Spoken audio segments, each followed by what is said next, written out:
Rick Ross came out with his album finally. We discussed what we expected from Richer Than I've Ever Been, and now the album is out. Got a few more tracks than we thought we were going to get to. Yeah, I think he went ahead and added 2 more. Richer Than I've Ever Been and Hella Smoke. You got it. So 12 songs, 42 minutes.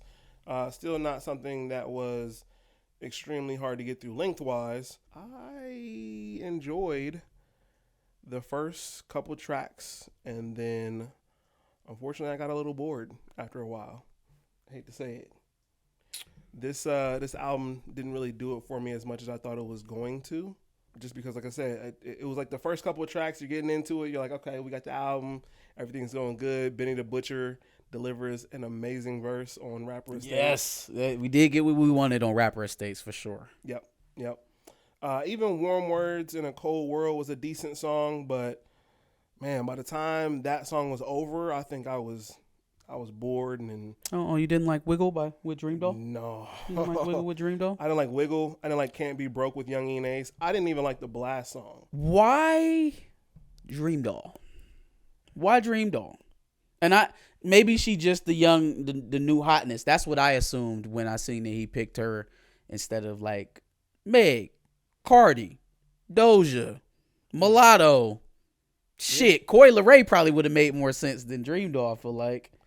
Yeah, no, I guess I was of the thought that, DreamDoll has been kind of putting in a little work, so I just figured maybe this was her time to shine. I don't think she looked at it the same way. Putting in work is not the same thing as it being your time, right? You could put in work all you want, but it ain't her time. It's definitely she don't have to. But why couldn't it have She been? don't have to go because there are more popular acts right now in her lane. Right, but all it takes I just named 4 of them. You did. But all it takes is one cosign and then another cosign. Well, here's the cosign right here on the Ross album. I agree. If she would have blew this shit away, then we would have been singing a different tune, but she didn't deliver. Yeah, she didn't deliver whatsoever. Whatsoever. And that's upsetting for anybody who might be a fan of what she does, because shit, he could have put Ruby Rose on here. Yeah. Ruby Rose is definitely somebody who... You could have put a real rapper and put Rhapsody on this joint. Yeah, legitimately, he probably should have. Shit. If we get into the nitty. So, I say all that to say, like I said, the first couple of tracks to me were good. I already heard Little Havana, I already heard Outlaws before the album came out. And those are pretty much the only songs that really stuck with me besides, like I said, the Benny the Butcher song. I think the Wale and Future song was something I already expected to be kind of one of the better songs. Mm-hmm. And then other than that, I kind of left this one unimpressed a little bit. For a 12-track album, it was a little bit drawn out. I agree. Lil Havana, Pulitzer, Rapper Estates, strong start. And then you start getting into The Warm Worlds, Wiggle, Can't Be Broke. Like, I feel like I knew I had to listen to it to give it a fair shake. Mm-hmm. But it just, I think like you said, it became a bit of a chore. I wasn't a fan of the features and the meat of the album. Mm-hmm. Was not a fan. Like, I don't understand why established rappers need. It's one thing to tap somebody, like you said, to co-sign somebody. It's another thing to signal that you need to be younger. Mm-hmm. It's another thing to signal that, hey, I need to reach into this young bag because the things that I provide as an artist are no longer relevant. That's what you're signaling to me. Yeah. I'm too fucking old. Let me just grab a handful of these young boys and sprinkle them over my album. Mm-hmm. Like, if you don't have a particular concept for a song that you feel like DreamDoll would be great on, why shoehorn her into this album? If you don't have something productive for Blast to do, why? Why is he on there?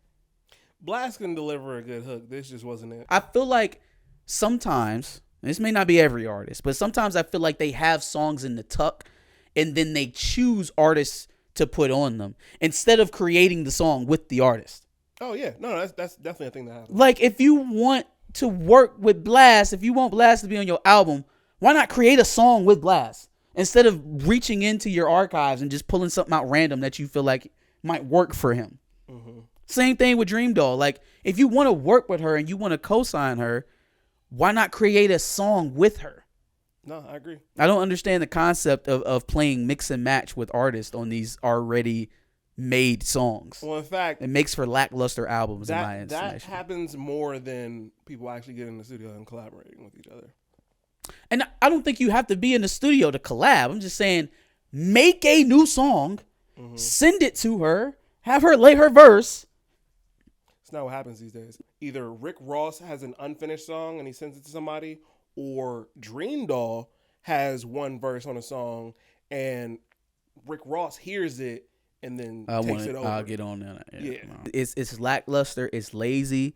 It doesn't show that, like, if I'm being honest, it doesn't show that you have a very high level of confidence in your skill set.